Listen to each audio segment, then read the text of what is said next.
So welcome to the second in a series of luncheons that are sponsored by the Campaign to End Unwanted Medical Treatment and its collaborating organizations. So I'm Larry Atkins. I'm the president of the National Academy of Social Insurance. And it's my pleasure today to act as the moderator for this lunch. And I do that for all of these lunches, I guess. And to introduce our distinguished speaker today. Before we get started with that, I just want to mention a few things. The objective of the campaign to end unwanted medical treatment is quite simple. It's to ensure all patients' dignity by honoring their wishes, goals, values, and preferences. Nothing more and nothing less. So the National Academy is proud to be a member of this collaborative effort, and it's our great pleasure today to be able to introduce one of our most distinguished members as a speaker. In your package, you'll find a paper from the last session that we had, the white paper. The Academy is producing a white paper after each of these sessions, and they'll be distributed. Our first lunch in December, we heard from Dr. Bud Hammes, the Director of Medical Humanities and Gunderson Health System at Gunderson Health System in La Crosse, Wisconsin. Dr. Hammes designed and implemented the innovative, highly successful advanced care planning model known as Respecting Choices, which places the person at the very center of decision-making. And as we heard in December, Dr. Hammes managed to redirect and inspire the work of a major healthcare provider, the Gunderson Health System, toward what we would all want for ourselves and our families, a system that respects our choices, whether we want all the treatments available, none of the treatments available, or something in between. With innovative and successful models developing every day around the country, a better political environment for the issue here in Washington, and our realization that advanced illness and end-of-life care is a critical piece of the long-term care puzzle, clearly this is a very exciting time for the issue of person-centered advanced illness care. And I can say, having served at the end of last year as the staff director of the Commission on Long-Term Care, that we really have part of the solution for long-term care near our grasp if we can better ensure that people understand their options and get the care they want at the right time. So with that said, I want to acknowledge the growing list of national partners for the campaign, and I imagine their list is in your packets, right, of all the partners. But I'd also like to thank the Consumer Coalition for Quality Health Care, the Elder Justice Coalition, and Compassion and Choices for financially supporting both the paper and the lunches. So let's get started. I don't think there's anyone in the room who's not aware of, or at least has benefited from, the innumerable contributions that Dr. Bruce Vladeck has made to creating a better health care system for millions of Americans. Dr. Vladeck is currently a senior advisor at Nexera Incorporated, a leading global healthcare consulting firm. But prior to Nexera, you may have known him as the administrator of the Healthcare Financing Administration, what they called it before it was known as the Center for Medicare and Medicaid Services, under President Clinton between 1993 and 1997. And that was a time that was marked by the Balanced Budget Act, significant innovation in statewide Medicaid programs, major initiatives to combat fraud and abuse, development of the Medicare prospective payment systems, implementation of the first quantitative quality measures for Medicare plans, and a lot more. Or you may know him as the presidential appointee to the National Bipartisan Commission on the Future of Medicare, or perhaps as the Senior Vice President for Policy and Professor of Health and Geriatrics at Mount Sinai Medical Center in New York. Or you may know him as the President of the United Hospital Fund in New York, where he served for over 10 years. But today, we will hear from Dr. Vladeck, who has spearheaded a now 3-year effort funded by the SCAN Foundation, known as dignity-driven decision-making. According to a health affairs brief published by Dr. Vladeck and Aaron Westfall of the SCAN Foundation in 2012, dignity-driven decision-making builds on previous efforts to define and develop patient and family-centered care for those with advanced illness. More a framework than a rigid structure, the dignity-driven decision-making model emphasizes the centrality of a collaborative process in which patients, their families, and clinicians work together continuously to define the goals of care and how best to implement them. That said, we're delighted to have Dr. Vladeck with us here today to share with us more about this important initiative and share his views on person-centered advanced illness care that honors the wishes, goals, values, and preferences. Dr. Vladeck.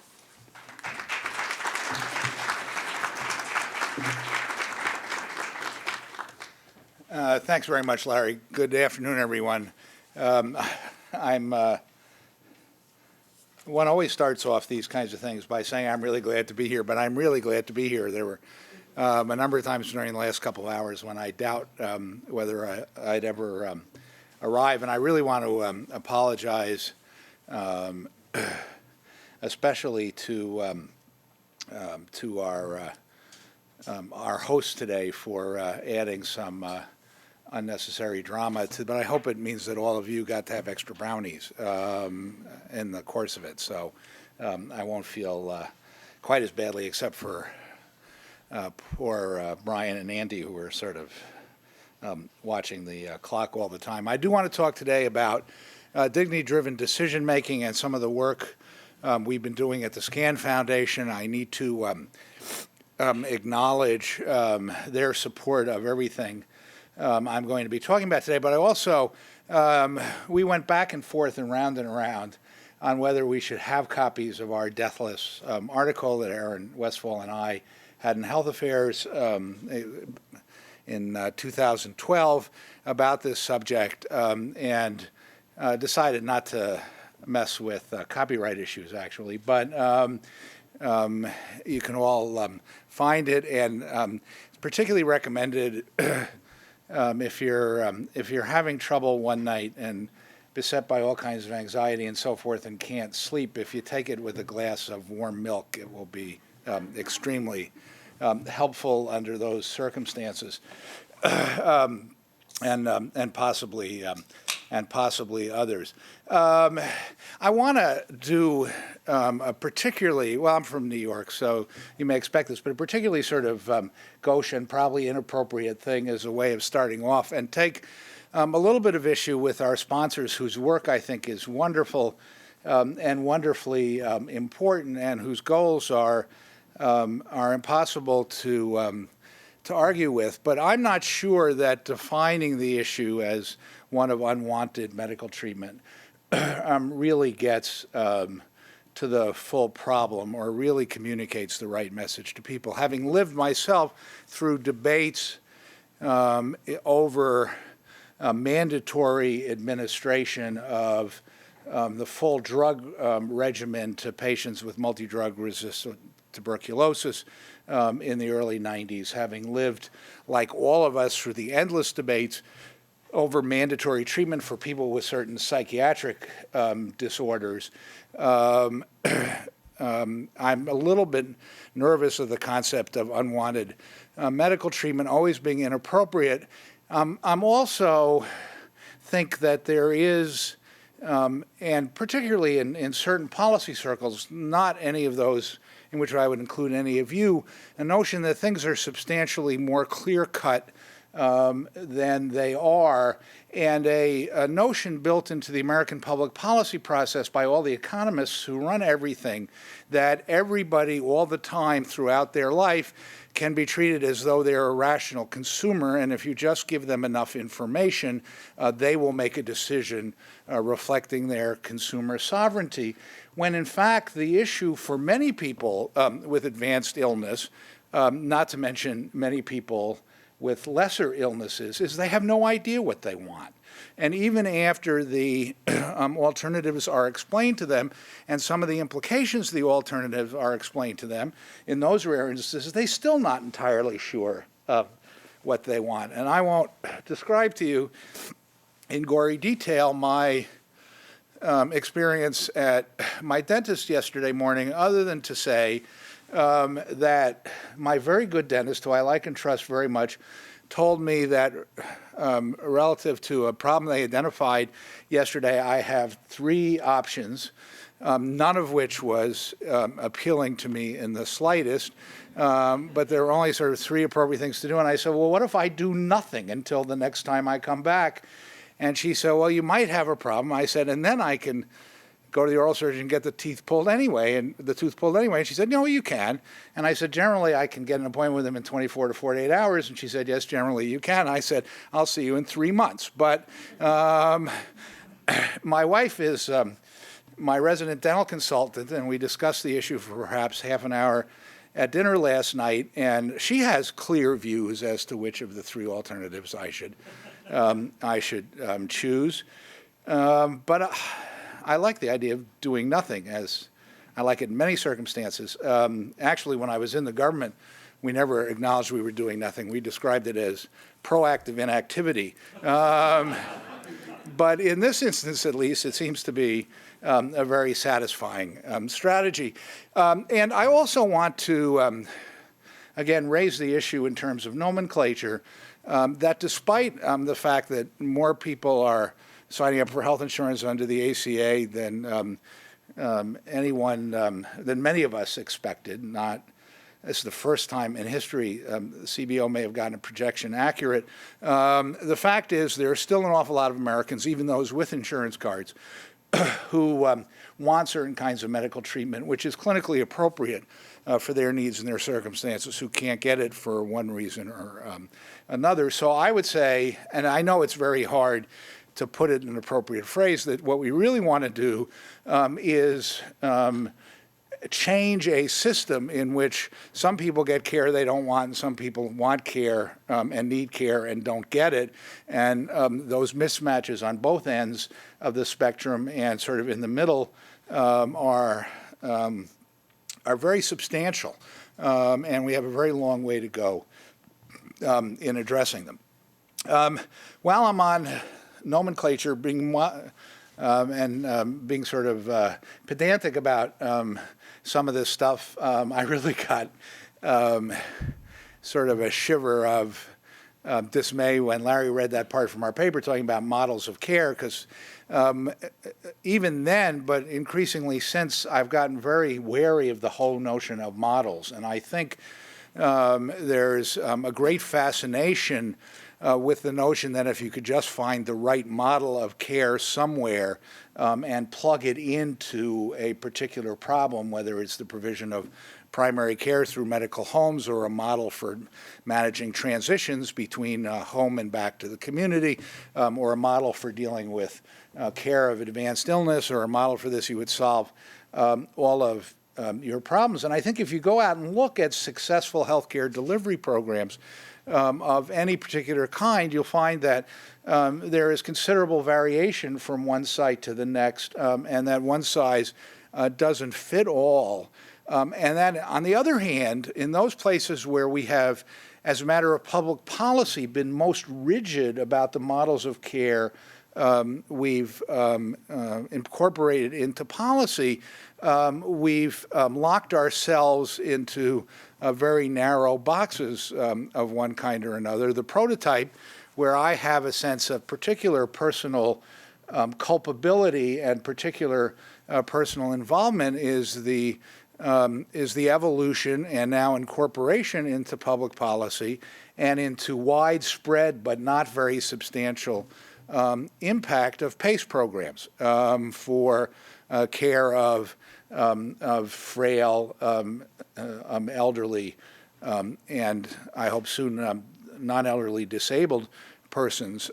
Because what happened was we had very good models starting at Onlock in San Francisco with some replication programs in the 1980s, and we wrote a statute and then implementing regulations that took that model in great detail. And so as of today, 16 years, 17 years, 16 plus, after the enactment of the Balanced Budget Act made PACE a part of the Medicare benefit package, an optional benefit for the states, we have 102 programs around the country, but among them they have fewer than 35,000 enrollees. And we haven't been able to build it beyond that, in part because we don't know what parts of the model are critical to the success. We've never disaggregated it. We've never looked at particular pieces. It's been an all or nothing thing. And as an all or nothing thing, it's very hard to run a program that has more than 300 enrollees unless you build enrollment in sort of multiples of 300. And the largest in the country are just a couple of thousand people, when there are hundreds of thousands or millions of Americans who are, by demographic and clinical characteristics, eligible for that benefit. I think we've run into a little bit of the same problem, maybe for different reasons, with the CMS ACL now, not AOA, a demonstration on care transitions using Eric Coleman's model of managing care transitions, which works very well, but has been supported only, again, as a very rigid, very specific model, when in fact other people who, for whatever reason, don't find that appropriate to their organization or their circumstances, have been able to make a dent in problems with transitions without it. But and again, part of the problem of the Coleman model is there are 5 or 6 components.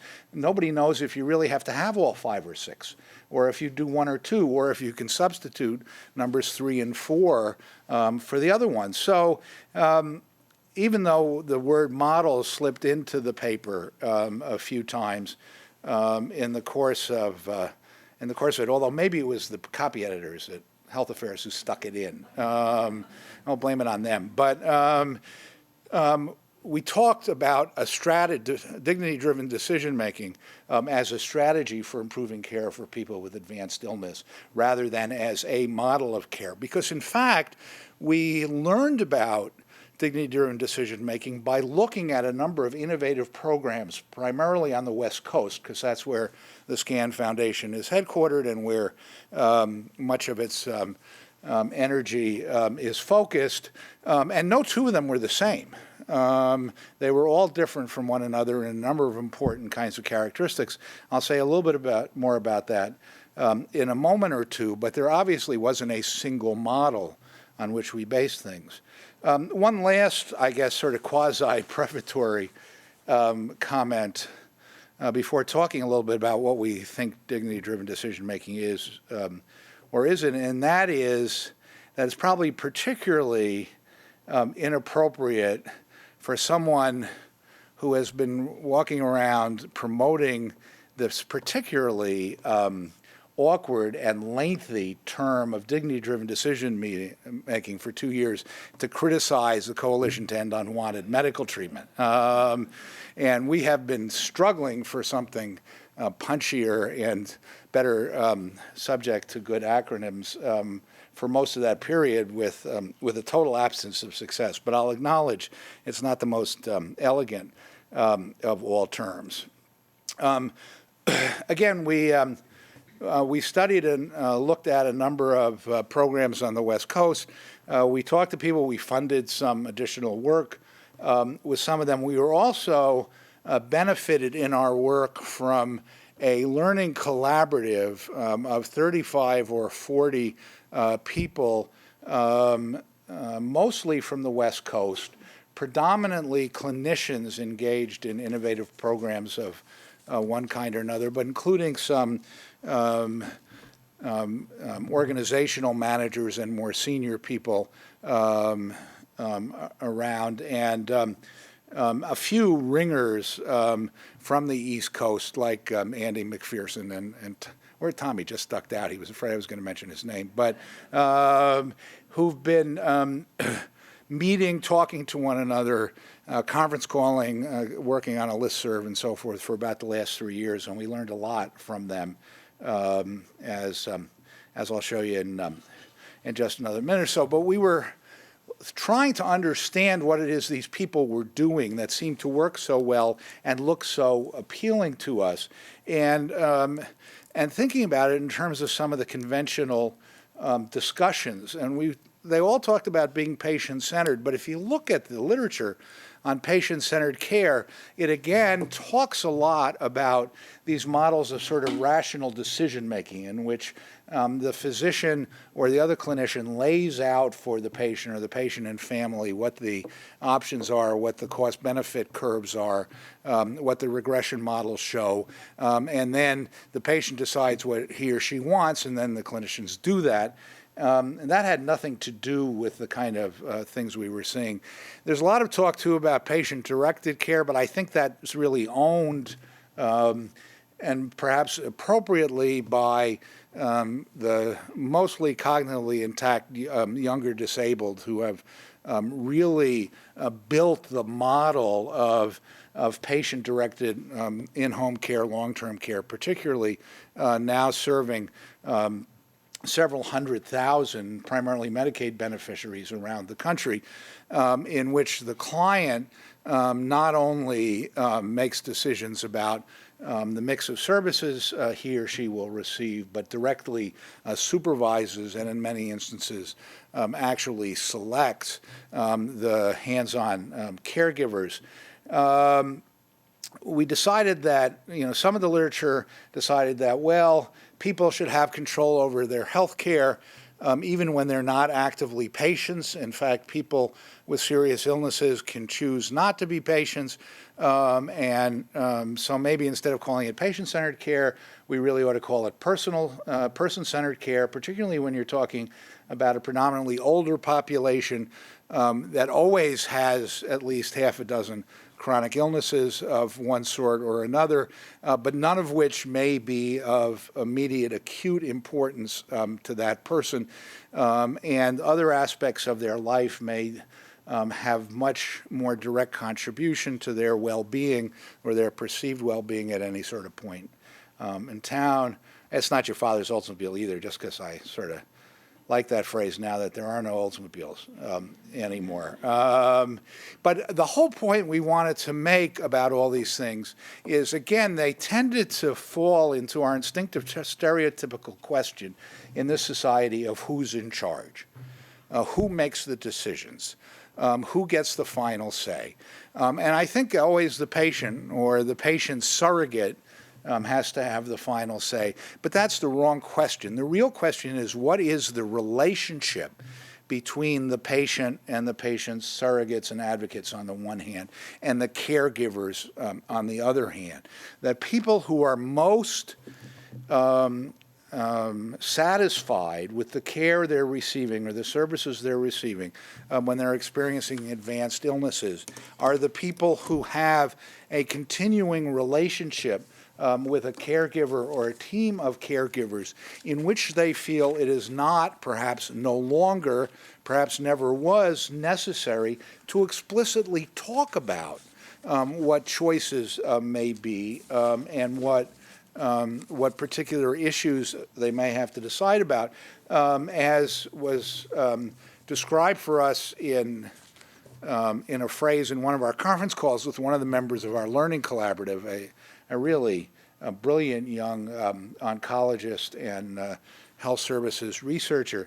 She said, what we're really trying to get is to be the point where we can answer in the affirmative the question of whether we know you well enough to anticipate your needs and what you're worrying about and what your social limitations will be, whether we know you enough to help you where you actually are.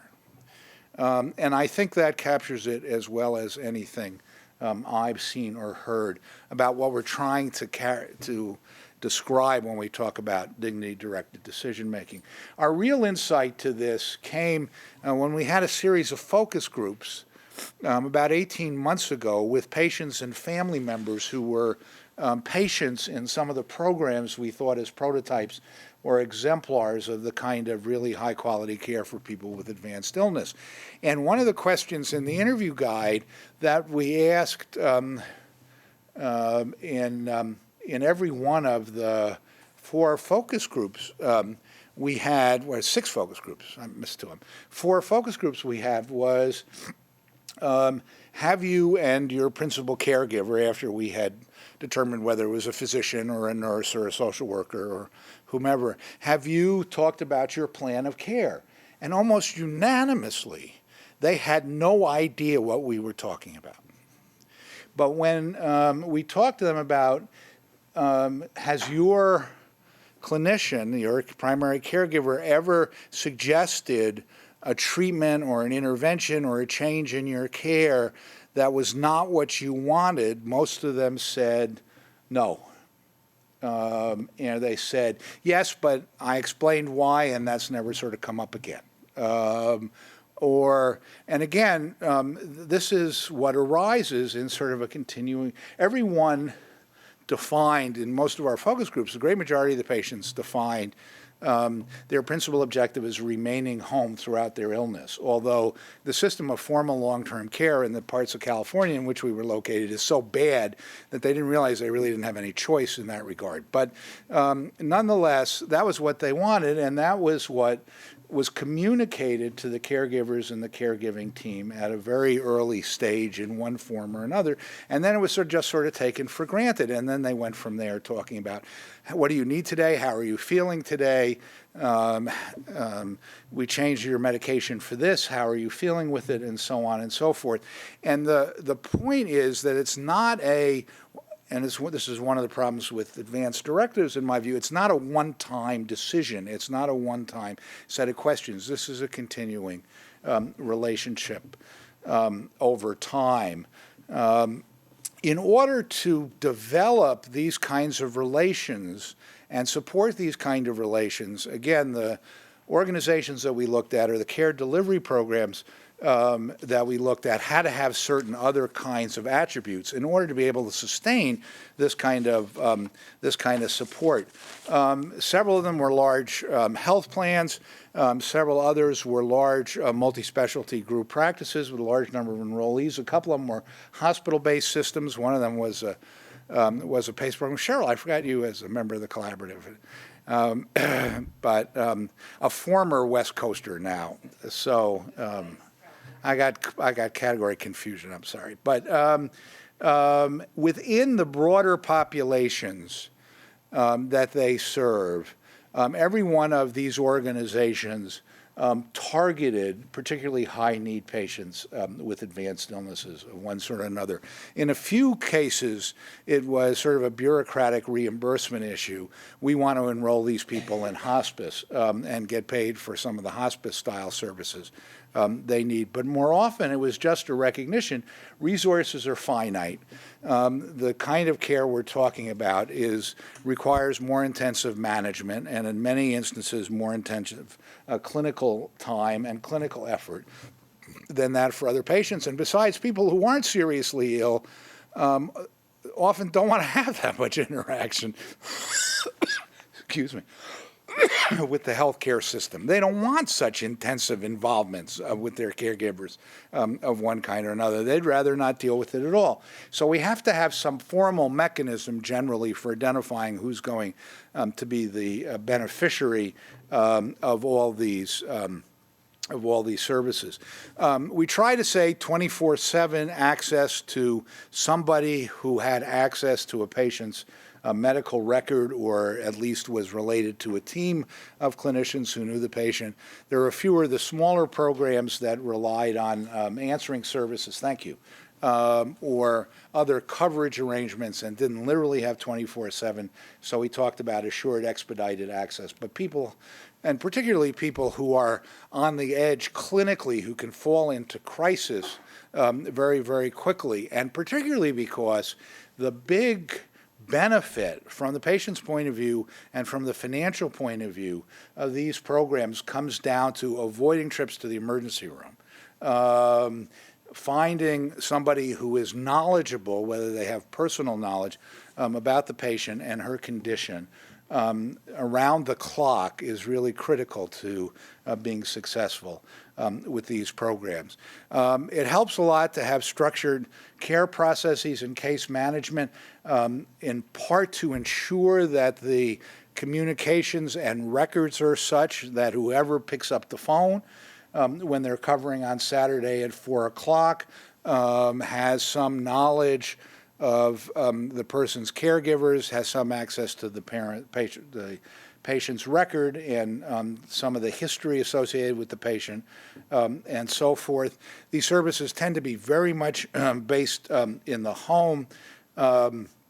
They rely much more heavily than most of the medical system does on community-based services outside the formal ambit of medical care. And one of the most interesting phenomena to me, sort of almost as a sidelight of some of the changes that have been going on as a result of the ACA and related developments over the last 2 or 3 years, is all of these hospital-based people discovering that there's a whole world of community-based services for the elderly out there that they sort of vaguely knew existed because they read about it in the newspaper, but never had any interaction with, or at least any sort of clinical interaction with, and actually introducing themselves to people and getting to know their phone numbers. It's really quite I actually, in 1982, at my suggestion, the Robert Wood Johnson Foundation spent about $20-some million, which in 1982 was a large amount of money, in something we call hospital initiatives in long-term care to try to build those relationships.